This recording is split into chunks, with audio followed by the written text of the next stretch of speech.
বাস্তবিক অর্থে যদি আপনি চিন্তা করেন, আপনি কিন্তু শুরুতে বলছিলেন যে এই যে রায়টা এত দ্রুত হলো, এটা কি মানে এটা অনেকটা রাজনৈতিক কিনা বিষয়টা এরকম। কেন বলছি কথাটা, আপনার পরিস্থিতি সামাল একটা ব্যাপার ছিল। রামিসা হত্যা মামলা নিয়ে যেভাবে আলোচনা হয়েছে তাতে মানে পরিস্থিতি সামাল দেওয়াটা একটা বিশাল ব্যাপার ছিল। এই যে ৮০ হত্যা মামলার রায় দিল ১৩ দিনে, ওটা ১৩ দিনে শুধু কিন্তু কার্যদিবস শুরু থেকে বিচার শুরু থেকে ১৩ দিন, কিন্তু পুলিশ রিপোর্টে কিন্তু অনেক সময় লাগছে। আর এটা হলো টোটাল ১৯ দিনের মধ্যে। পুলিশ রিপোর্ট বলেন, ডিএনএ টেস্ট বলেন, যা কিছু বলেন, তারপরে বিচার শুরু হওয়া, চার্জ গঠন করা, এরপরে ১৮ জনের মধ্যে ১৬ জনের সাক্ষী নেওয়া।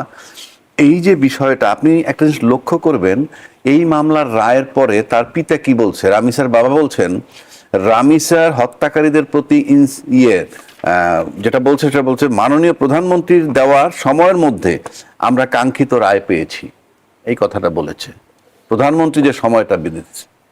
আবার স্বরাষ্ট্রমন্ত্রী বলছিলেন ২৪শে মে যে ৬ থেকে ৭ দিনের মধ্যে রায়টা আমরা পাবো আশা করি। তার মানে জিনিসটা দাঁড়াইলো এই যে বিচার বিভাগকে নির্বাহী বিভাগ একটা টাইম ফ্রেম সম্পর্কে বলছে। সরকার বলতে নির্বাহী বিভাগ, স্বরাষ্ট্রমন্ত্রী বলতে নির্বাহী বিভাগ, তারা একটা টাইম ফ্রেম দিছে। সেই টাইম ফ্রেমের ভিতরে কিন্তু কোর্ট কাজগুলো করে ফেলেছে। তাহলে দেখা যাচ্ছে যে নির্বাহী বিভাগ যে টাইম ফ্রেম বেঁধে দেয় তার ভিতরে বিচার বিভাগ কাজটা করতে পারে কিংবা করে। কেন কথাটা বলছি, মিলন যেহেতু একটা প্র্যাকটিসিং লয়ার, সে জানবে যে আমরা উচ্চ আদালত থেকে এমন বহু মামলার রায় পাই, আদেশ পাই কি যে নিম্ন আদালতে এই মামলাটা ৬ মাসের মধ্যে নিষ্পত্তি করো, পাই না? আমরা পাই, অনেক আদেশ পাই আমরা, অনেক পাই। অর্থাৎ উচ্চ আদালতে একেবারে দেখা গেল সুপ্রিম কোর্ট বলছে ৬ মাসের মধ্যে নিম্ন আদালতে এই মামলাটা শেষ করো, সেই মামলা ৬ বছরেও শেষ হয় না। এরকম আছে না, হাজার হাজার মামলা আছে। তার মানে কি, উচ্চ আদালতের আদেশটা নিম্ন আদালত মানতেছে না, না মানার কারণে সেখানে নিম্ন আদালতের বিরুদ্ধে কিন্তু আদালত অবমাননার মামলা হচ্ছে না, আদালত অর্ডারটা দিয়েই সার। কিন্তু এখানে যেটা হচ্ছে যে প্রধানমন্ত্রীর বেঁধে দেওয়া টাইমের মধ্যে বিচার বিভাগ রায়টা দিয়ে দিছে। তার মানে দাঁড়াইলো কি, এই যে নির্বাহী বিভাগের আদেশটাকে মানে টাইম ফ্রেমটাকে তারা এর ভিতরে তারা কাজটা করে ফেললো। প্লাস এই যে ঘটনাটা এরকম রামিসা হত্যা হয়েছে, প্রতিটা ঘটনার ব্যাপারে কি টাইম ফ্রেম তারা বেঁধে দিবেন? এরকম টাইম বেঁধে দিবেন করবেন? যদি তাই হয় তাহলে আমার খুব সিম্পল ইয়েতে বলা হয় এই রায়টা নিঃসন্দেহে মাইল ফলো। কিন্তু জাস্টিস ডিলেড, জাস্টিস ডিনাইড কিংবা জাস্টিস হারিড, জাস্টিস বাড়ির এই কথা আমি এখানে বলবো না। আমি বিশ্বাস করি যে মিলনও বলবে না। কেন বলবে না? এটা একটা সেন্সিটিভ মামলা হয়েছে এবং এটার সাথে রাজনৈতিক টালমাটাল একটা সিচুয়েশন হয়েছে এবং এখানে বিচার হয়েছে, এটা যেমন সত্য, পাশাপাশি একটা রাজনৈতিক পরিস্থিতি সামাল দেওয়া হয়েছে এবং নির্বাহী বিভাগের আদেশে মানে যে টাইমটা সেই টাইম ফ্রেমের মধ্যে করি। তা আমি এখন বলবো যে অপরাধগুলো আলোচনার বাইরে থেকে যাচ্ছে তাদের কি হবে? আমি সেটাই বলছি। মিলন যেমন বলছে শুধু একটা রামিসার মামলার ক্ষেত্রে বললে হবে না, সব মামলার ক্ষেত্রেই দ্রুত হতে হবে, আমি তার সাথে একমত। সেক্ষেত্রে যেহেতু নির্বাহী বিভাগের টাইম ফ্রেমের মধ্যে বিচার বিভাগ করে বা করতে পারে, তাইলে আর জাতির বৃহত্তর স্বার্থে আপনার সাগররণী হত্যা সেটা একটা টাইম ফ্রেম করে দেন, হাদি হত্যা সেটা একটা টাইম ফ্রেম হোক। ইউনূস সরকারের সময় অনেক মব হয়েছে, ওনাকে বলা হয় মবের জনক, ওইগুলোকে একটা টাইম ফ্রেম বেঁধে দেন। তারপরে আপনি যদি আসেন ২০০৪-এর যে গণহত্যা হয়েছে একটা টাইম ফ্রেম দেন, বহু আহত হয়েছে। পাশাপাশি পুলিশ যে হত্যা হয়েছে সেটা একটা টাইম ফ্রেম। আপনি নির্বাহী টাইম ফ্রেম দিয়ে দিলে যখন তার ভিতরে বিচার বিভাগ করে ফেলতে পারে, আমাদের এই টাইম ফ্রেম এখানে দিতে দোষটা কি? যদি না দেয় তাহলে ধরে নিব আমরা যে এই পরিস্থিতি সামাল দেওয়ার জন্য পার্টিকুলার এটা ক্যাটাগরিক্যালি নিলে এটা কিন্তু সঠিক হয় না। প্লাস এই জাজমেন্টটা দিয়ে যদি আপনি রাজনৈতিক পরিস্থিতি ট্যাকেল করেন, যেটা মিলন বলল, যেটা ইচ্ছা করলে কিন্তু আপনি কালকে সকালে কার্যকর করতে পারবেন না, এটাকে ডেথ রেফারেন্স হিসেবে অটো যাবে, তারপরে জেল আপিল হতে পারে, তারপরে যারা দণ্ডপ্রাপ্ত হয়েছে তারা নিজেরা আপিল করতে পারে। সুতরাং শুধু তাই না তো, এবং এটাও দেখবেন এই রায়ের ভিতরে কি দিছে যে তাদের দুইজনের, একজনের ৫ লাখ, একজনের ২ লাখের অর্থদণ্ড দিছে। অর্থদণ্ডটারে বাস্তবায়ন কারা পাবে? রামিসার উত্তরাধিকারী। যদি তাদেরকে ওইভাবে না পাওয়া যায়, স্থাবর অস্থাবর সম্পত্তি বিক্রি করে দেওয়া হয়। এইগুলা জাজমেন্ট, এগুলো আইনে নাই, আছে নাই। আপনি একটা হত্যা মামলায় আপনি তাদের মৃত্যুদণ্ড দিলেন, ফাইন, আবার এইটাকে বলে যে অস্থাবর স্থাবর সম্পত্তি বিক্রি করে টাকা দিয়ে এইগুলো হইলো, এটাকে বলা হয় মোর ক্যাথলিক দেন পোপ হয়ে যাওয়া। কারণ এটা তো আপনার আইনের ভাষা নয়, আইনে এগুলো নাই। সেজন্যই বলছি যে এই সমস্ত জাজমেন্টগুলা পলিটিক্যাল সিচুয়েশন ট্যাকেল করা। এবং যদি আইনে না থাকে তাহলে এই বিষয়গুলো যুক্ত হলো কিভাবে? দিলাম। এর আগে চিটাং একটা জাজমেন্ট হয়েছিল ইয়ের সময়, বা আসামির পানিশমেন্ট হলো গাছ লাগানো, এতগুলা গাছ লাগাইতে হবে। সুতরাং এগুলা অনেক সময় ইমোশন হয়ে যায়, আর ইমোশনের কারণে কি বলে এটা বিতর্কিত হয়ে যায়। তো যাই হোক, জাজমেন্ট দিছে সেটা ফাইন। আমি বললাম যে জাজমেন্ট দিছে, এখন এটা নিয়ে সেন্সিটিভ ইস্যু, তো আপনি কথা বলতে পারবেন না, তাহলে মনে করবে যে আমরা বোধহয় বিচারটা চাই না। কিন্তু প্রশ্ন সেখানে না। আমি বলতেছি আমরা ইতিমধ্যে দেখছি যেহেতু বিচার বিভাগের একটা পৃথক সচিবালয় হয়েছিল, সেই সচিবালয়টা বিলুপ্ত করার মানেই হচ্ছে বিচারালয়টাকে, বিচার বিভাগটাকে আমি আবার নির্বাহী বিভাগের অধীনে নিয়ে গেছি। আর নির্বাহী বিভাগের অধীনে নেওয়ার মানে হচ্ছে নির্বাহী বিভাগের লোকগুলাকে বিচার বিভাগ ভাবে তারা আমাদের নিয়োগকর্তা। সুতরাং নির্বাহী বিভাগ যে টাইম ফ্রেমটা বেঁধে দিছে, সেই টাইমের বিরুদ্ধে একটা রায় হয়েছে, আলহামদুলিল্লাহ আমরা খুশি। কিন্তু অন্যান্য ক্ষেত্রে আপনার টাইম ফ্রেম করে দিলেই যখন হয়ে যায়, রাষ্ট্রের বৃহত্তর স্বার্থে যে বিষয়গুলো নিয়ে এত বড় সরকারের পট পরিবর্তন হইলো, যে বিষয়ে হাদি হত্যা নিয়ে আলোচনা হইতেছে, সাগররণী হত্যা 14 বছর চলছে, এগুলোকে টাইম ফ্রেম করে দেন। 2004-এ যে 24 হত্যা হয়েছে, টাইম ফ্রেম করে দেন। ধন্যবাদ জানাচ্ছি অ্যাডভোকেট তারপরে আসলে পুলিশ হত্যা, সেগুলোর জন্য টাইম ফ্রেম করে দেন। মাহফুজুর রহমান মিলন, নির্বাহী বিভাগ কি বিচার বিভাগকে টাইম ফ্রেম করে দিতে পারে কিনা? না, দেখুন, এটা আসলে আমি রাজ্জাকি স্যারের সাথে একটু দ্বিমত পোষণ করবো আর কি, যে এটা আসলে টাইম ফ্রেম উনি যে অর্থে বলেছে, আসলে টাইম ফ্রেম করে দেয়া হয়নি কখনোই। এখানে দেখেন যে ঘটনাটা ঘটেছে 19 মে, যে হত্যাকাণ্ডটা হলো, রামিসার যে হত্যাকাণ্ডটা হলো, এখানে কিন্তু দেখেন এই হত্যাকাণ্ড হওয়ার পরপরই কিন্তু আপনার মাননীয় প্রধানমন্ত্রী, আইনমন্ত্রী, স্বরাষ্ট্রমন্ত্রী সবাই কিন্তু ওনার বাসায় গেলেন। এটাকে কিন্তু আপনাকে অ্যাপ্রিসিয়েট করতে হবে, পজিটিভ ভাবে ভাবতে হবে। কোনো দেশের এর আগেও তো এরকম অনেক ঘটনা ঘটেছে, এভাবে প্রধানমন্ত্রী ছুটে গেছে একটা ভিকটিমের বাসাতে। অবশ্যই হ্যাঁ, আমি বলবো যে রাষ্ট্র দায় আছে, দায়বদ্ধতা আছে যে এরকম হত্যাকাণ্ড করছে, কিন্তু তারপরও ভিকটিমের বাসায় যে তাদেরকে একটু সান্ত্বনা দেওয়ার চেষ্টা করেছে। এবং যখনই একটা এরকম ইনসিডেন্ট আপনার চোখের সামনে ঘটবে, আপনার মনের মধ্যে থেকে কিন্তু একটা অভিব্যক্তি আসবেই যে আমরা দ্রুত সময়ের মধ্যে এটা আমরা সম্পন্ন করব। সেই প্রেক্ষাপটে কিন্তু প্রধানমন্ত্রী বলেন, আইনমন্ত্রী বলেন, সবাই কিন্তু এক বাক্যে বলেছে যে আমরা এটা যত দ্রুত সম্ভব, এটা অতি দ্রুত আমরা এটাকে শেষ করব। টাইম ফ্রেম দিয়েও যদি বলে থাকে, এবং এই টাইম ফ্রেমের মধ্যেই যে করতে পেরেছে, এটাকে কিন্তু অ্যাপ্রিশিয়েট করতে হবে। আমরা যদি আসলে সবকিছু নেগেটিভ ভাবে নিয়ে ফেলি, এটা আসলে কিন্তু আমার মনে হয় অ্যাপ্রিশিয়েটের মধ্যে থাকা উচিত। আমাদের প্রত্যাশা যেটা থাকবে, এই অ্যাপ্রিশিয়েটের মধ্যে প্রত্যাশা যেটা থাকবে, এই অ্যাপ্রিশিয়েট শুধুমাত্র আমরা রামিসার হত্যা মামলায় করতে চাচ্ছি না, আমরা অন্যান্য মামলায় করতে চাচ্ছি। সাগররণীর কথা বললেন, যেটা 2012 সালে ঘটেছে। এই সাগররণীর মামলা 2012 সালে ঘটার পর 119 বার সময় নেওয়া হয়েছে মামলা। আপনার হাদি হত্যা, এটা ইন্টারিম গভর্নমেন্টের সময় হয়েছে। দেখেন এখানে অনেক কিছু ব্যাপার আছে। এখানে একটা হত্যা হলেই, এই হত্যা হওয়ার সাথে সাথেই যে আপনার একটা রায় হয়ে যাবে তা কিন্তু না। রামিসার এই হত্যা মামলা রায় হওয়াটা সম্ভব হয়েছে এই কারণে, কারণ এখানে 164 ছিল। এক ভিকটিম, মানে এখানে যে আসামি, সে নিজেই স্বীকার করছে যে হ্যাঁ আমি তাকে খুন করেছি।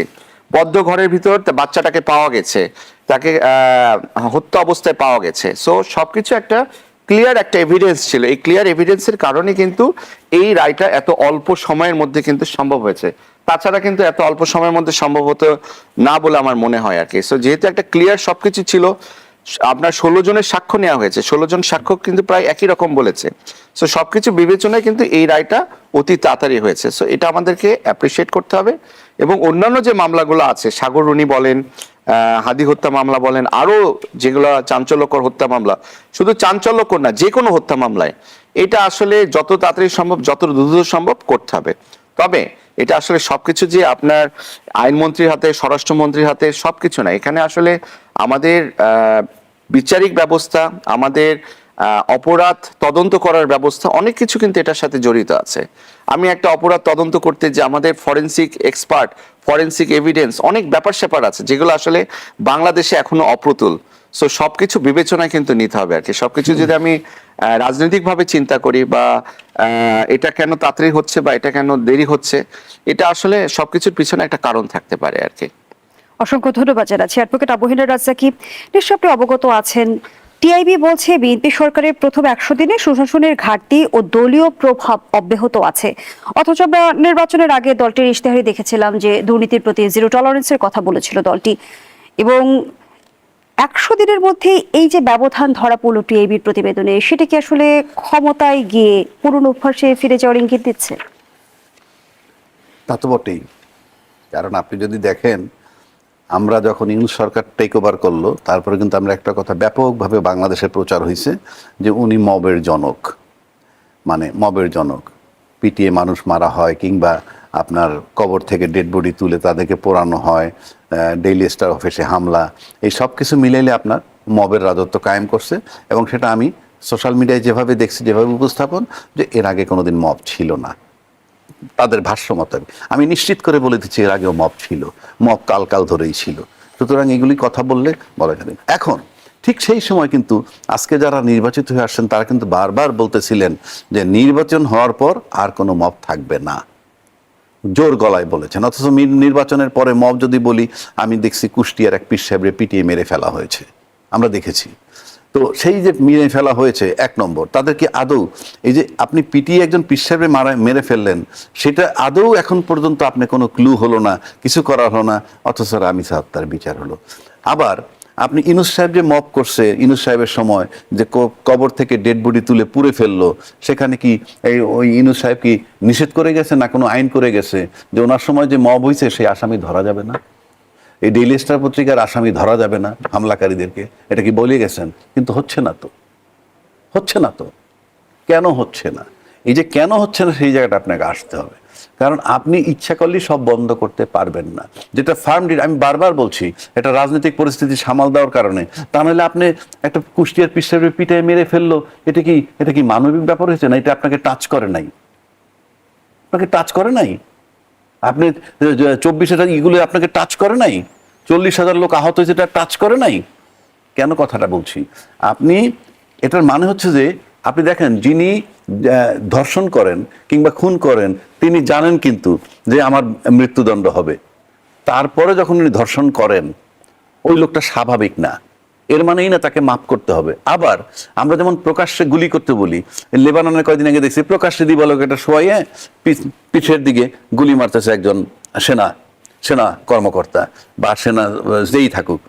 এই যে মনে করেন একটা লোকরে আপনি চাকরির নামে কিংবা পবিত্র দায়িত্ব মনে করে গুলি করে মারতেছেন, এটাও স্বাভাবিক ঘটনা না। আপনি পারবেন না, আমি পারবো না।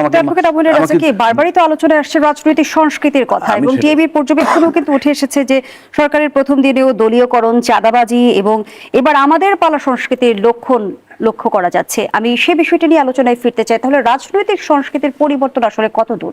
প্রস্তুতি রাখছি, বিরতির পর ফিরছি। দর্শক, জনতন্ত্র গণতন্ত্রের এই পর্যায়ে একটা বিরতি দিচ্ছি, সাথেই থাকুন।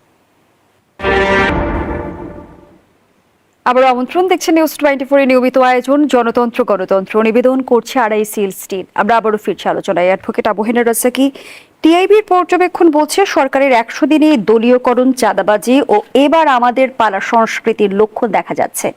তাহলে রাজনৈতিক সংস্কৃতির পরিবর্তন কত দূর? না, ধন্যবাদ আপনাকে। আপনি একটা জিনিস বলেন যে টিআইবি যে রিপোর্ট দিয়েছে দলীয়করণ, আপনি তো এইভাবে চিন্তা করেন, এটা দোষগুণের কিছু না। কারণ আমাদের কতগুলো যেগুলো মানুষের দৃষ্টিতে আসে, চোখে পড়ে। আপনি তো মনে করেন যে নির্বাচন করে বিএনপি 2/3 মেজরিটি পেয়েছে, জামাত ইসলাম 68 সিট পেয়েছে, এনসিপি 6টা সিট পেয়েছে 300-র মধ্যে। আমি যদি ওইখানে থাকি, তাহলে আপনি ধরেন এরপরে পর্যায়ক্রমে আমরা দেখলাম যে যতগুলো সিটি কর্পোরেশন আছে সেখানে আপনারা সবাই প্রশাসক নিয়োগ করে দিলেন দলীয় থেকে। তারপরে যে আপনি জেলা প্রশাসনে আসেন, সেখানে জেলা প্রশাসক নিয়োগ করে দিলেন আপনি দলীয় লোক থেকে।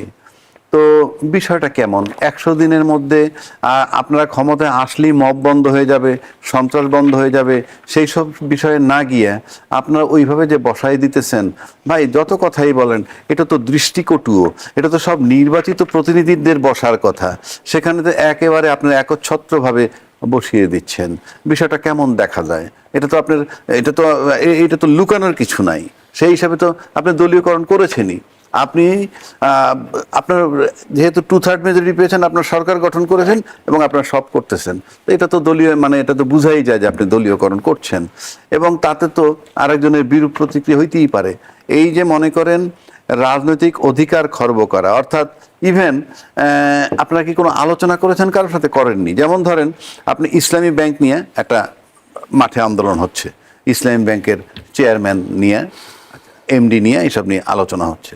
এখন এখানে ইসলামী ব্যাংকে তো ইসলামী আরও 5টা ব্যাংক মার্জ করছে এবং সেখানে প্রায় আমি জানি না বিভিন্ন মাধ্যমে 60-70 লক্ষ নাকি গ্রাহক।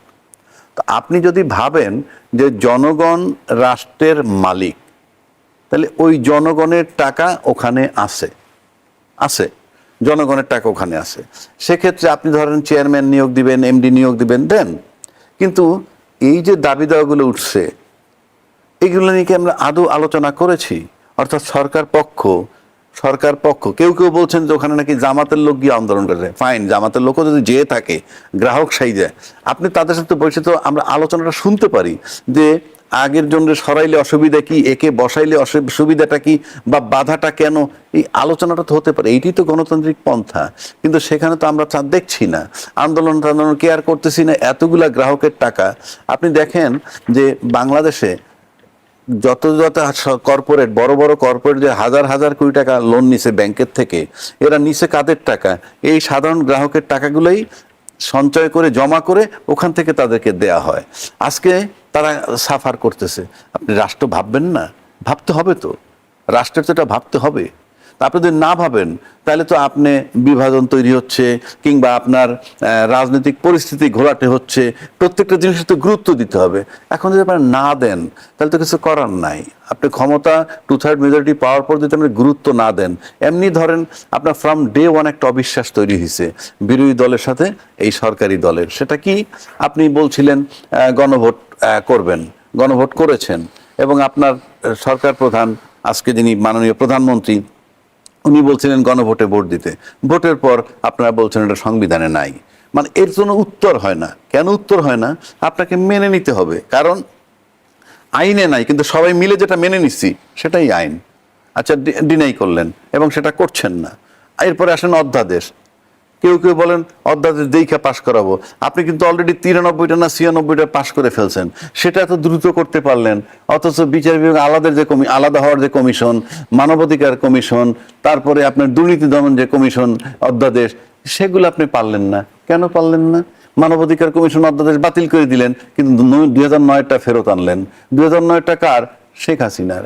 তো আপনারা সরকারের সাথে বইসে এই অধ্যাদেশগুলো হয়েছিল, চট করে বাতিল করলেন, যেগুলা পরিবর্তনের সাথে সম্পর্কিত, সংস্কারের সাথে সম্পর্কিত। একটা বিশাল পরিবর্তন হয়। সবচেয়ে ট্র্যাজিক বিষয় যেটা, সেটা আপনার একটা বিচার বিভাগের জন্য আলাদা পৃথক সচিবালয় হইল, এবং বিএনপির 31 দফায়ও আছে যে আমরা একটা পৃথক বিচার বিভাগের জন্য একটা আলাদা সচিবালয় করব। সেই হওয়া সচিবালয়টাকে যখন আপনি বিলুপ্ত করে দেন, তখন তো আপনার ইন্টেনশনটা পরিষ্কার হয় যে আপনি সুপরিকল্পিতভাবে বিচার বিভাগটাকে নির্বাহী বিভাগের অধীনস্থ করতে চাইছেন। আবার কখনো কখনো বলেন আমরা বড় শক্ত করে আইনটা নিয়ে আসবো। সেটা তো আপনি পরে অ্যামেন্ডমেন্টও করতে পারেন।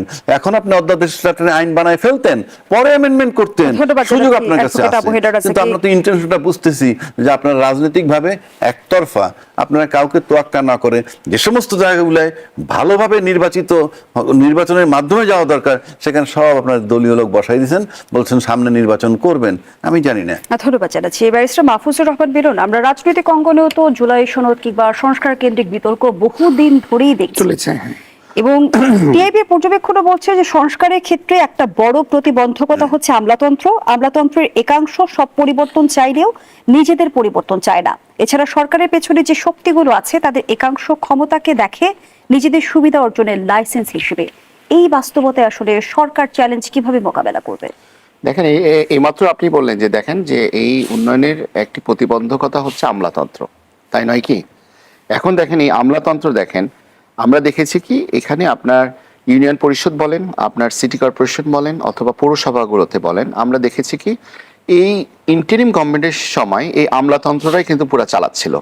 মানে স্থানীয় সরকার এই কনসেপ্টটা পুরাপুরি আসলে চলছিল কিন্তু আমলাদের দ্বারা পুরোপুরি। কারণ যখনই আপনার ইন্টারিম গভর্নমেন্ট আসলো, ইউনিয়ন গভর্নমেন্ট যখন আসলো, আসার পরবর্তীতেই কিন্তু আপনার স্থানীয় সরকার পৌরসভার যে অধ্যাদেশ করলো, সিটি কর্পোরেশনের অধ্যাদেশ করলো, আপনার ইউনিয়ন পরিষদ অধ্যাদেশ করলো, ওখানে কিন্তু বলে দিল যে ইচ্ছা করলেই কি করা যাবে, একজন উপযুক্ত ব্যক্তি অথবা প্রজাতন্ত্রের কর্মে নিয়োজিত একজনকে আপনার কি করা যাবে, প্রশাসক নিয়োগ দেওয়া যাবে। আইন করে কিন্তু করেছে, একবারই যে হুট করে করে দিয়েছে। অরাজনৈতিক অন্তর্বর্তী সরকার ক্ষমতায় এক্স্যাক্টলি। ছিল। এখন তখন কি হলো, তখন দেখা গেল যে আপনার এই না, তখন কিন্তু এই প্রভিশন ছিল, উপযুক্ত ব্যক্তিকে ইচ্ছা করলে কিন্তু দিতে পারতো। উপযুক্ত ব্যক্তিকে কি দিয়েছে? না, উপযুক্ত ব্যক্তিকে দেয়নি। দিয়েছে কাদেরকে? এই আমলাদেরকে দিয়েছে। পুরো বাংলাদেশের 64 ডিস্ট্রিক্টে কিন্তু আমলাদের দ্বারাই কিন্তু ইউনিয়ন বলেন, পৌরসভা বলেন, সিটি কর্পোরেশন বলেন পরিচালিত হয়েছে। পরবর্তীতে যখন আপনার গভর্নমেন্ট ফর্ম হলো, যখন 12 ফেব্রুয়ারি হচ্ছে আপনার নির্বাচন হলো, 17 ফেব্রুয়ারিতে যখন শপথ গ্রহণ করলো, এটা স্বাভাবিক। এই আমলাতন্ত্রের যে জটিলতাগুলো, আমলাদের মাধ্যমে চালানোর যে জটিলতাগুলো, এগুলো দূর করার জন্য কি করলো, ওই আইনে যে আইন তারা করেছিল ইন্টারিম গভর্নমেন্ট, ওই আইনের বলে কিন্তু আবার আপনার দেখা যাচ্ছে প্রশাসক নিয়োগ দেওয়া হলো কাদেরকে? জনস্বার্থে যাদেরকে উপযুক্ত ব্যক্তি মনে করা হলো তাদেরকে দেওয়া হলো, এবং তারা কিন্তু চালাচ্ছে। সো এখন আমরা দেখেছি কি, আমি আমাদের এলাকার নিয়ে দেখেছি আর কি, যে আমাদের রাজশাহীর গোদাগাড়ি আমার হচ্ছে উপজেলা, আমরা দেখেছি ওখানে যখন আপনার ওই ইউনোকেই দেওয়া হচ্ছে আপনার এসিল্যান্ডের কাজ, ইউনোকেই দেওয়া হচ্ছে পৌরসভার কাজ, তখন দেখা যাচ্ছে এই কাজ আর কাজ থাকে না, মানে উনি উনার কোন কাজ রেখে কোন কাজ করবে। সো এখানে যখন এই উপযুক্ত ব্যক্তিদেরকে যখন দেওয়া হলো, তখন আমার মনে হয় আইন মোতাবেক যেহেতু দেওয়া হয়েছে, আমার মনে হয় এখানে কোনো অন্যায় হয়নি। হ্যাঁ, এটা দেখতে হবে যে এখানে তারা এসে এমন কি কোনো কিছু করে ফেলছে যেটা তারা অন্যায় কাজ করছে অথবা দেশের ক্ষতি করে ফেলছে।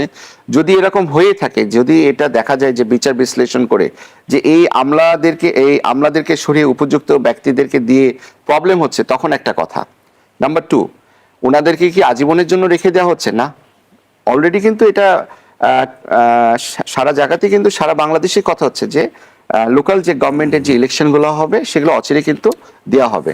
সো এটা কিন্তু এই সিস্টেমটা কিন্তু অলরেডি অটোমেটিকলি আপনার কি হবে, ইমপ্রুভ হবে। নতুন একটা ইলেকটেড যখন আপনার এই লোকাল গভর্নমেন্টগুলোতে লোকগুলো আসবে, যারা নির্বাচিত প্রতিনিধি আসবে, আমার মনে হয় এই সমস্যাগুলো দূর হয়ে যাবে। টিএবির প্রতিবেদনে কিন্তু আরো উঠে এসেছে সরকারের 100 দিনে দেশে 605টি হত্যাকাণ্ড এবং 209টি ধর্ষণের ঘটনা ঘটেছে।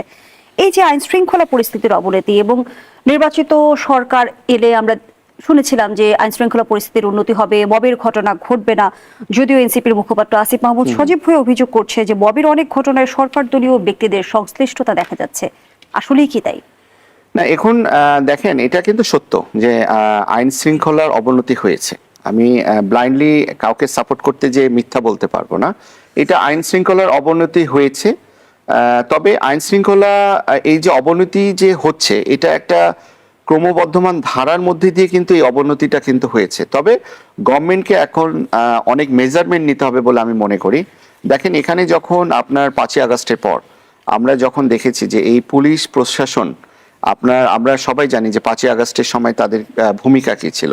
অনেক থানার যারা নর্মাল যারা আপনার হচ্ছে পুলিশের লোকজন ছিল, তারাও কিন্তু পালিয়ে গেছে। তো ইন্টারিম গভর্নমেন্টকে অনেক সময় অপচয় করতে হয়েছে কিন্তু এই আইন শৃঙ্খলার উন্নয়ন করতে যে। আবার ওই সময় কিন্তু শুরু হয়ে গেছিল মব কালচার। তো এই কালচারটা ধারাবাহিকভাবে কিন্তু এখনো চলে আসছে। তবে আমার প্রত্যাশা সেটা হচ্ছে যে আইন শৃঙ্খলার যে অবনতি হয়েছে সেটা অবশ্যই এটা ইমপ্রুভ করা দরকার, এবং ল এনফোর্সমেন্ট যে ব্যাপার স্যাপারগুলো আছে সেগুলো আরো সঠিকভাবে প্রয়োগ করা দরকার। এবং এটা নিয়ে আসলে শুধুমাত্র ওই সরকারকেই শুধু যে দায়ী করা উচিত বা করা হবে বা করতে হবে, এই ধারণা থেকে আবার সরে আসতে হবে। এটা আমাদের সবাইকে কিন্তু কনসাস হতে হবে। সবারই দায়িত্ব আছে, আমাদের জনগণেরও কিন্তু দায়িত্ব আছে। এখানে কিন্তু কোনো একটা আপনার মব ঘটছে, এখানে কিন্তু গভর্নমেন্ট থেকে বলে দেওয়া হচ্ছে না মব করো, অথবা সরকার দলের লোকজন বলছে না কিন্তু মব করো, তাই না? কিন্তু অতি উৎসাহী মানুষজন এগুলা করছে। তো এইগুলাকে ট্যাকেল দিতে হবে গভর্নমেন্টকে অবশ্যই। বিএনপি আবারও আওয়ামী লীগের ফাঁদে পড়েছে এমন অভিযোগ করেছেন নাসিরউদ্দিন পাটোয়ারি। বিষয় আলোচনায় ফিরতে চাই, আবারও বিরতির সময় হয়েছে, বিরতি নিয়ে ফিরছি। দর্শক, গণতন্ত্রের এই পর্যায়ে আবারও বিরতি নিচ্ছি, সাথে থাকুন। ফিরে এলাম, দেখছেন গণতন্ত্র নিবেদন করছে আড়াই সিল। আমরা আবারও ফিরছি আলোচনায়। ব্যারিস্টার মাহফুজুর রহমান মিলন, যে আলোচনায় আমরা ছিলাম, এনসিপির তরফ থেকে সরকারের বিরুদ্ধে অভিযোগ করা হচ্ছে বিএনপি ইতিমধ্যে একটি অজনপ্রিয় সরকারে পরিণত হয়েছে, বিএনপি জনগণের সঙ্গে প্রতারণা করেছে, এবং নাসিরউদ্দিন পাটোয়ারি বলছেন বিএনপি আবারও আওয়ামী লীগের ফাঁদে পড়েছে। রাজনৈতিক অঙ্গনে এই যে আমরা কাদা ছোড়াছুড়ি দেখছি, রাজনৈতিক দলগুলোর মাঝে দূরত্বের দেয়াল তৈরি করছে। দেখেন আপনি নাসিরউদ্দিন পাটোয়ারির যে স্টেটমেন্টটা বললেন আর কি, এটা নিয়ে আমি গণ অধিকারে যিনি ছিলেন আগে, এখন বিএনপিতে আসছে রাশেদ খান, উনি একটি স্টেটমেন্ট দিয়েছে নাসিরউদ্দিন পাটোয়ারিকে নিয়ে যে he is a political joker. Okay, এটা কিন্তু আমার স্টেটমেন্ট না, আরেকজন রাজনীতিবিদের স্টেটমেন্ট আর কি। সো উনি কি বললো না বললো, এটা কতটুকু ভ্যারি করে, এটা কতটুকু সত্যতা আছে সে বা জেনে বুঝে বললো কিনা, সেটার একটা প্রশ্ন থেকে যায়। তবে আমি বলবো যে বিএনপির বিরুদ্ধে যে কথাবার্তাগুলো বলা হচ্ছে বা বিএনপি গভর্নমেন্টের বিরুদ্ধে যে কথাবার্তাগুলো বলা হচ্ছে, আসলে বলতে হবে বলা, এরকম যদি বলা হয় তাহলে আসলে এই বলাগুলো ঠিক না। দেখেন এখানে তারা 12ই ফেব্রুয়ারি নির্বাচন করে আপনার 17ই ফেব্রুয়ারি শপথ নিল। আপনার দেখলাম যে পার্লামেন্ট শুরু হলো হচ্ছে 12ই মার্চ থেকে, আজকে 110 দিন চলে এই গভর্নমেন্টের। তো এই 110 দিনে আসলে কতটুকু সফলতা কতটুকু অসফলতা এগুলা বিচার বিশ্লেষণ হতে পারে, তবে আমার মনে হয় স্টিল এটা আর্লি স্টেজে আছে। তবে আপনি দেখেন আশার বাণী, আমি যেটা মনে করি আর কি, যে আমাদের যে মাননীয় প্রধানমন্ত্রী তার যে কার্যকলাপগুলা, এই কার্যকলাপ কিন্তু আগের প্রধানমন্ত্রী যারা বলেন বা বর্তমান সময়ে যারা আছে তারা বলেন, তাদের থেকে কিন্তু আমার মনে হয় একটু ব্যতিক্রম। দেখেন উনি এই গত এই 110 দিনে যতগুলা জায়গায় আমি দেখলাম উনি বক্তব্য দিয়েছে, যা কিছু বলেছে, উনি কিন্তু আগের সরকার কি করেছে, আগের সরকার এটা করলো, আগের সরকার দেশ নষ্ট করে গেছে, এই স্টেটমেন্টগুলো কিন্তু ওনার মুখ থেকে আমরা তেমন শুনতে পাই না। এই যে গীবত, এই জিনিসটা কিন্তু না করে উনি কি করছে, উনি কিন্তু চেষ্টা চালিয়ে যাচ্ছে। আমরা দেখেছি যে উনি বিভিন্ন ইস্যু নিয়ে কাজ করে যাচ্ছে, আপনার খাল কাটা বলেন, আপনার বৃক্ষরোপণ বলেন, পদ্মা ব্যারেজ বলেন, সামনে বাজেট আছে, বিভিন্ন ইস্যু নিয়ে কিন্তু কাজ করে যাচ্ছে। এবং আমরা অনেক কিছু দেখেছি যেগুলো আসলে সাধারণ মানুষ এগুলোকে অ্যাপ্রিসিয়েট করেছে, তাই না? উনি আলাদা প্রোটোকলের গাড়ি বহন নিয়ে, আমরা আগে রাস্তায় দাঁড়ায় থাকতে হতো যে প্রধানমন্ত্রী যাচ্ছে আমাকে দাঁড়ায় থাকতে হবে, বা আমার রিক্সা গাড়ি কোনো কিছু যেতে পারবে না। উনি দেখেন কিছুদিন আমি দেখলাম আর কি, আমার পাশে হচ্ছে প্রধানমন্ত্রীর গাড়ি, উনি আমাকে হাত নাড়লেন। তো এটা আসলে একটা সাধারণ জনগণ হিসেবে, দেশের একটা সাধারণ জনগণ হিসেবে আমার কাছে এটা অনেক বড় প্রাপ্তি। তো এই জিনিসগুলো কিন্তু অ্যাপ্রিসিয়েট করতে হবে, ওনার কথা ওনার কাজ এগুলোকে অ্যাপ্রিসিয়েট করতে হবে। হ্যাঁ, একটা দলের মধ্যে বা একটা গভর্নমেন্টের মধ্যে সবাই যে সাকসেসফুলি কাজ করতে পারবে তা কিন্তু নয়। অনেকগুলো মন্ত্রণালয় আছে, অনেকগুলো মন্ত্রণালয় চ্যালেঞ্জের মুখে পড়বে। তো এইগুলা দোষ গুণ মিলেই কিন্তু একটা গভর্নমেন্ট। তো এই গভর্নমেন্টকে আমি এখনো মনে করি, স্যার আরো হয়তো বা অ্যাড করবে আর কি, তবে আমি এখনো মনে করি যে তাদেরকে আরো সময় দিতে হবে। স্টিল তাদেরকে নিয়ে এখনো ওভাবে মতবাদ করা যে তারা ফেলোর, তারা পারছে না, এটা করার আমার মনে হয় এখনো সময় হয়ে আসেনি আর কি। ধন্যবাদ জানাচ্ছি আপনাকে। অ্যাডভোকেট আবু রাজ্জাকি, বিএনপি মহাসচিব মির্জা ফখরুল ইসলাম আলমগীর বলেছেন গণতন্ত্রে বিশ্বাসী নয় এমন অশুভ শক্তির উত্থান হয়েছে। তিনি আরো বলেছেন যে বিএনপি কোনো বিপ্লবী দল নয়, উদার গণতান্ত্রিক দল এবং সব দলকে রাজনীতির সুযোগ দিতে চায়। ইতিমধ্যে কিন্তু আওয়ামী লীগের রাজনীতিতে ফিরে আসা বা আওয়ামী লীগের বিএনপি ফাঁদে পড়েছে এমন অভিযোগ রাজনৈতিক অঙ্গনে ঘুরপাক খাচ্ছে। সবকিছু মিলিয়ে আপনার মতামত জানতে চাই। না, এখন যদি মনে করেন উনি বলে থাকেন যে সব রাজনৈতিক দলকে সুযোগ দিতে চান এবং গণতান্ত্রিক ধারাবাহিকতা অব্যাহত রাখতে চান, সে কারণে এগুলো তো ইঙ্গিত বহন করে। ইঙ্গিত বহন করে কেন বলি, আপনি দেখেন আইবি রহমান, সেলিনা হায়াত আইবি, উনি যখন জামিন পেলেন উনি দুটো কথা বলেছেন। আদালতের প্রতি কৃতজ্ঞতা প্রকাশ করেছেন, পাশাপাশি বিএনপি সরকারকে উনি ধন্যবাদ জানাইছেন এই তার মুক্তি পাওয়ার পর। এই যে সরকারকে যে উনি ধন্যবাদ জানালেন, এখন কেন জানালেন আমি বুঝি না। কারণ এটা মনে হয় যে সরকারি সিদ্ধান্তের পর ওনারা জামিন পেয়েছেন, তা না হলে উনি যেদিন গ্রেপ্তার হইলেন তারপর থেকে কিন্তু বহুবার তার জন্য জামিনের আবেদন করা হয়েছে এবং ওনার বিরুদ্ধে সে ফ্রম ডে ওয়ান এখন পর্যন্ত, তখন কি অভিযোগ ছিল জানি না, এখনো কি যে অভিযোগ আছে জানি না, বাট উনি ভিতরে ছিলেন। এই যে ভিতরে ছিলেন সেখান থেকে এখন বের হলেন এতদিন পরে কেন? যদি আপনি এতদিন পরে ছাড়াটা যৌক্তিক হয়, কি কারণে যৌক্তিক? তাহলে এতদিন যে আটকে আছেন সেটা কি কারণে আটকে রাখছিলেন? এগুলার নিয়ে তো আলোচনা হইতেই পারে। আর আপনি যখন সরকারকে প্রশংসা, মানে সরকারের প্রতি কৃতজ্ঞতা প্রকাশ করতেছেন, তার মানে বুঝাচ্ছেন সরকারের নির্বাহী বিভাগ, যেমন সরকারের ইচ্ছায় অনেক কিছু হয়। এখন যেমন নাসিরউদ্দিন পাটোয়ারির কথা একটা আছে, নাসিরউদ্দিন পাটোয়ারি সীমান্ত হত্যা নিয়ে কথা বলতেছে, সেখানে গিয়ে সে অনেক কিছু করছে, মোনাজাত করে ইত্যাদি ইত্যাদি। কিন্তু প্রশ্ন তো সীমান্ত হত্যা, এটা তো একটা বড় ইস্যু রাজনৈতিক, কিন্তু রাজনৈতিক মানে দেশের জন্য একটা বড় ইস্যু, সেটা নিয়ে তো আপনার সরকার পক্ষ থেকে কথা বলতে হবে। এ পর্যন্ত তো কোনো কথা বলেননি। সীমান্ত হত্যাটা জায়েজ কিনা, সঠিক হয়েছে কিনা, ব্যাঠিক হয়েছে কিনা, কই তো আমরা এবং ইতিমধ্যে কিন্তু সীমান্ত হত্যা নিয়ে স্বরাষ্ট্রমন্ত্রীর বক্তব্য প্রত্যাহারের দাবি জানিয়েছে নাহিদ ইসলাম। যেমনটি স্বরাষ্ট্রমন্ত্রী বলেছিলেন, আপনারা যেটাকে বর্ডার কিলিং বলছেন সে সম্পর্কে যদি আপনারা বিস্তারিত জানেন তাহলে খুশি হব।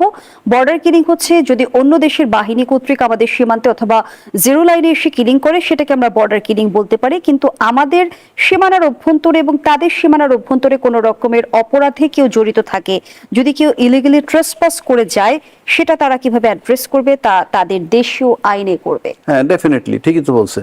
আপনি আমার সীমানার মধ্যে যদি কেউ মারা যায় এবং সে যদি অন্যর গুলিতে মারা যায়, তাহলে সেটার জন্য বৈঠক হইতে পারে, আলোচনা হইতে পারে কেন মারলো, এবং সেটা আমরা দেখব।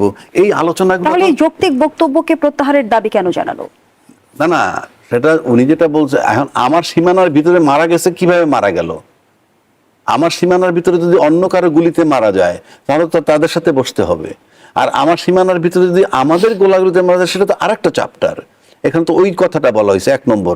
2 নম্বরের বর্ডার কিলিং গুলো যে হয় আমরা দেখি, কিসের গরু চোর, এটা খুব লো প্রোফাইলের লোক। এই যে লো প্রোফাইলের লোকগুলা মারা যায়, এই লো প্রোফাইলের লোকগুলা দিয়ে আমরা কি ইন্ডিকেশনে যাচ্ছি? লো প্রোফাইল লোকগুলা মারা যাচ্ছে, আমরা কি সেটা দিয়ে রাজনীতি করব? এটা নিয়ে আলোচনা করব, নাকি এটা আমরা ভারতের সাথে বারবার বসবো? আমাদের বসতে অসুবিধা কোথায়? কিলিংটা হচ্ছে কিনা এই রুটে যেতে হবে। এইসব বিষয়গুলা সরকারের খুব সিরিয়াসলি আলাপ করা দরকার। যেমন মিলন কিছু কথা বলছে যে উনি গিবত করছেন না। ইয়েস, আই ডু অ্যাপ্রিসিয়েট যে জনাব তারেক রহমান সাহেব, আমাদের মাননীয় প্রধানমন্ত্রী, উনি গিবত করছেন না। উনি একটা জায়গায় কতগুলো কথা বলতেছেন, যেমন আমাদের প্রচুর অর্থ সম্পদ চুরি হয়ে গেছে। আমি একটা টক শোতে গেছিলাম, সরকার পক্ষের লোক ছিল, নাম বলবো না, সেখানে সে বলছে যে অনেক টাকা চুরি হয়ে গেছে, তো বিদ্যুতের দাম সেখানে সমন্বয় করতে হবে। মানে কথার অর্থ তার এইরকম যে বিগত সরকার যে লুটপাট করে গেছে সেটাকে সমন্বয় করতে গেলে আমার ট্যাক্স ইম্পোজ করতে হবে, বিদ্যুতের দাম বাড়াতে হবে, ইত্যাদি ইত্যাদি নানান কথা। কিন্তু প্রশ্ন হচ্ছে চুরি করে গেল কারা, সেটার খেসারত আমরা দিব, ভালো কথা, আমরা দিব, আমাদের দেশ বাঁচাইতে হলে যদি দিতে হয়, কিন্তু আপনাকে যৌক্তিক ব্যাখ্যা দিতে হবে 1 নম্বর। 2 নম্বর হইলো, যারা চলে গেছে, চুরি করে চলে গেছে, এটা সাধারণ লোকের মতো যদি সরকারও এইটুক বইলা থেমে যায় যে অনেক টাকা লুটপাট হয়েছে তাই আমরা অর্থনৈতিক ঝামেলায় পড়ছি, আপনি তাদের বিরুদ্ধে প্রসিডিং ড্র করেন। আমরা দেখতে চাই তামিজ হত্যার মামলা হয়েছে, আপনি মামলা করেন, ইনিশিয়েট করে মামলা করেন। প্লাস এই যে এখানে যে তাদের যে স্থাবর অস্থাবর যতটুকু পাওয়া যায় সেটুকু আমরা আদায় করি না, সেটুকু আমরা রাষ্ট্রীয় প্রপার্টি বানায় ফেলাই, কিংবা অকশনটা কি 10 টাকাই পাই। আমি জাতিকে বুঝাইতে চাইবো এই যে 10 টাকা পাইছি, 10 টাকা বাকিটা আমরা সমন্বয় করব। আমার দেশ গড়ার করতে হলে সমন্বয় করতে হবে এবং সেটা যৌক্তিকভাবে ব্যাখ্যা দিতে হবে। যেমন আমরা মহাসচিব যে বিষয়টা ইঙ্গিত করেছেন, গণতন্ত্রে বিশ্বাসী নয় এমন অশুভ শক্তির উত্থান হয়েছে। গণতন্ত্রের এরা কারা? তো সবচেয়ে বেস্ট পারসন তো উনি বলছেন, উনি তো একটা রেসপন্সিবল মানুষ, উনি একজন মন্ত্রী।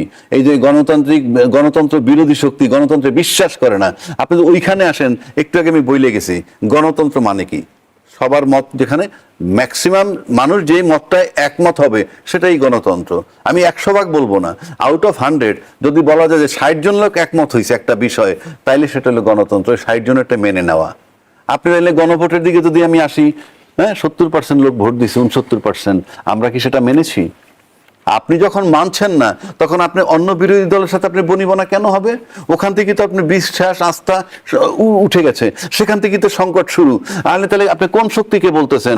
গণতন্ত্রে বিশ্বাসী তো আপনি নিজেই তো গণভোট মানতেছেন না, গণভোটের রায় মানতেছেন না, তাহলে অগণতান্ত্রিক তো আপনি। আসলে কারা? না দেখুন, আমি গণতন্ত্রে বিশ্বাসী নয়, অশুভ শক্তি হচ্ছে তারাই যারা হচ্ছে গভর্নমেন্টকে যে কাজগুলো করছে সেই ভালো কাজগুলোকে অ্যাপ্রিসিয়েট করছে না, আবার যে কাজগুলো করার চেষ্টা করছে সেগুলোকে বাধাগ্রস্ত করছে। তারাই হচ্ছে আপনার আসলে গণতন্ত্রের পথে বাধা বলে আমি মনে করি। এখানে স্যার যে কথাটা বললো আর কি, সেলিনা হায়াৎ আইবির কথা বললো, ডক্টর শিরিন শারমিনের কথাও এখানে উঠে আসছে। দেখেন এখানে এই মামলাগুলা কি বিএনপি গভর্নমেন্ট করেছিল? গভর্নমেন্ট ফর্ম করার পরে করেছিল? অ্যান্সার হচ্ছে না। এই মামলাগুলো কিন্তু তাদের বিরুদ্ধে যে মামলাগুলো হয়েছে, যে মামলায় সেলিনা হায়াৎ আইবিকে গ্রেফতার করা হয়েছে, যে মামলায় ডক্টর শিরিন শারমিনকে গ্রেফতার করা হয়েছে, এগুলো কিন্তু ইন্টারিম গভর্নমেন্টের সময় করা মামলা। কিন্তু এই মামলাগুলোতে রাজনৈতিক প্রভাব রয়েছে বলে Right, অভিযোগ করছেন। এখানে একটা মামলা যদি হয়ে থাকে তাহলে এই মামলার জন্য তাকে অবশ্যই ফেস করতে হবে, ফেস করে তাকে বলতে হবে শি ইজ ইনোসেন্ট। তো এখানে যখন তাকে অ্যারেস্ট করা হলো, অ্যারেস্ট করার পরবর্তীতে দেখেন এখানে কোনো ধরনের কিন্তু পলিটিক্যাল মানে প্রেশার বা পলিটিক্যাল ইনফ্লুয়েন্স তো কোনো কিছু হয়নি। ওনারা কিন্তু এখন মুক্ত বাতাসে আছে। এটা আপনি যদি এই জিনিসটা আপনি 17 বছর বিগত 17 বছর কল্পনা করেন, তাহলে কি সেলিনা হায়াত আইভি বলেন, ডক্টর শিরিন শারমিন, উনি মাত্র 5 দিনে মুক্ত হয়েছে, এটা কি আদৌ সম্ভব ছিল? অ্যান্সার হচ্ছে না, আদৌ সম্ভব ছিল না। সো এখানে বিএনপি গভর্নমেন্ট এসে তাদের নামে মামলা দেয়নি, বিএনপি গভর্নমেন্ট এসে তাদেরকে হ্যারেস করার চেষ্টা করেনি। আইনি প্রক্রিয়ায় তারা গ্রেপ্তার হয়েছে এবং আইনি প্রক্রিয়াকে কোনো ধরনের বাধাগ্রস্ত না করে তারা জামিন নিয়েছে এবং এখানে ওনারাও কিন্তু এটা অ্যাপ্রিশিয়েট করেছে। বললেন কিন্তু আপনি সরকারকে কিছুক্ষণ কেন কৃতজ্ঞতা জানাচ্ছে সে প্রশ্ন তুলেছে। আগে। না, সরকারকে কৃতজ্ঞতা জানাচ্ছে কারণ এই আগেকার দিনের যে গভর্নমেন্ট ছিল আর কি, সেই গভর্নমেন্টের যে ধারাবাহিকতা ছিল সেই ধারাবাহিকতায় এই গভর্নমেন্ট পড়েনি, সেটার জন্য কৃতজ্ঞতা জানাচ্ছে বলে আমি মনে করি। রামিসা হত্যাকাণ্ডের মামলার রায় হলো এবং আইনমন্ত্রী সংসদে যেমনটি জানালেন আদালতের ছুটি বাতিল করে নজিরবিহীন দৃষ্টান্ত স্থাপন করেছেন। আমরা দেখছি যে সরকার এর রায়কে সাফল্য হিসেবে দেখছে, কিন্তু আসিয়া সহ অসংখ্য মামলার আমরা দেখছি যে চূড়ান্ত বিচার বছরের পর বছর এখনো আটকে আছে। তাহলে কি যে বিষয়গুলো আলোচনায় আসবে, যে ইস্যুগুলো সামাজিক যোগাযোগ মাধ্যমে ভাইরাল হবে তার দ্রুত বিচার আর অন্যান্য বিষয়গুলোর দীর্ঘসূত্রিতা, বিষয়টি এমন? না দেখুন, আসলে রামিসাকে দিয়ে যদি আমি শুরু করি আর কি, সেক্ষেত্রে দেখা যাচ্ছে যে রামিসার হত্যাকাণ্ড হয়েছিল 19 মে এবং আমরা দেখেছি যে সেই হত্যাকাণ্ডের 19 দিনের মাথায় 6 কার্যদিবসে আপনার তার বিচারিক প্রক্রিয়া শেষ করে আজকে রায় প্রদান করা হলো এবং আপনার মৃত্যুদণ্ড দেওয়া হলো সোহেল রানা ও স্বপ্না, এই দুইজনকে আর কি।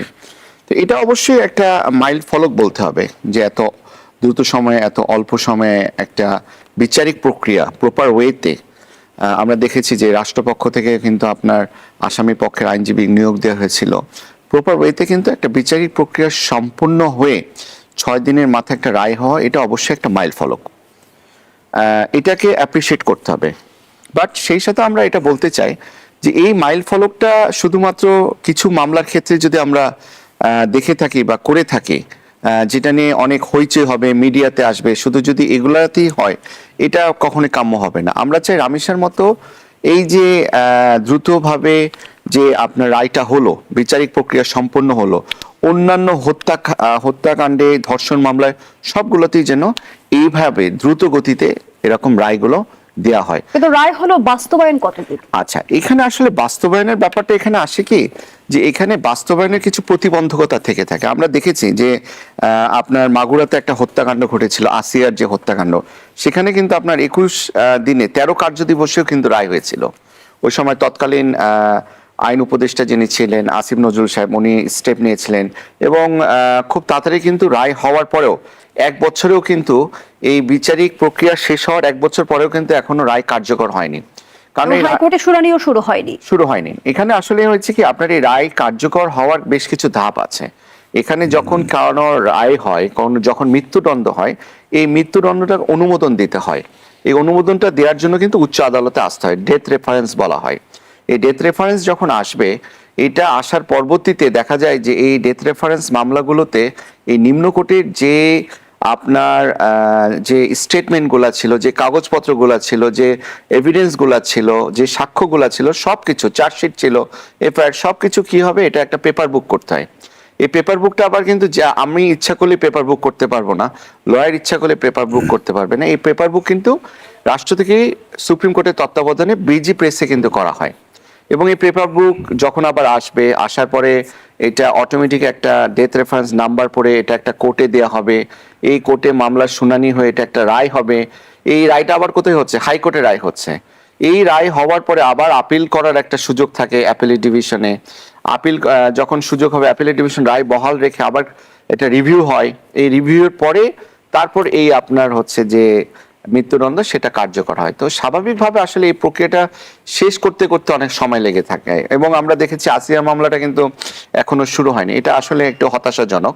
তবে আমরা আশা করি আজকে আমাদের মাননীয় আইনমন্ত্রী সাহেবও বলেছে যদি সবকিছু ঠিকঠাক মতো হয়, তারা যদি দ্রুত গতিতে কাজ করতে পারে, স্পেশাল ভাবে যদি কোর্ট অ্যাসাইন করতে পারে আর কি, তাহলে 3 মাসের মধ্যেও সম্ভব বলে উনি মনে করছেন। এবং আমি ওনার সাথে একমত প্রকাশ করছি, এটা সদিচ্ছা থাকতে হবে। তবে এই সদিচ্ছাটা আমি আবারও বলছি, শুধু রামিসার মামলার ক্ষেত্রে থাকলে হবে না, সকল মামলাতে কিন্তু এই সদিচ্ছাটা থাকতে হবে। অসংখ্য ধন্যবাদ জানাচ্ছি ব্যারিস্টার মাহফুজুর রহমান মিলন, অ্যাডভোকেট আবহেনা রাজ্জাকি। আমরা দেখলাম যে রামিসা হত্যার 19 দিনে 6 কার্য দিবসের রায় হলো, যেমনটি ব্যারিস্টার মাহফুজুর রহমান মিলন বলছিল, এটি নিঃসন্দেহে একটি মাইল ফলক। কিন্তু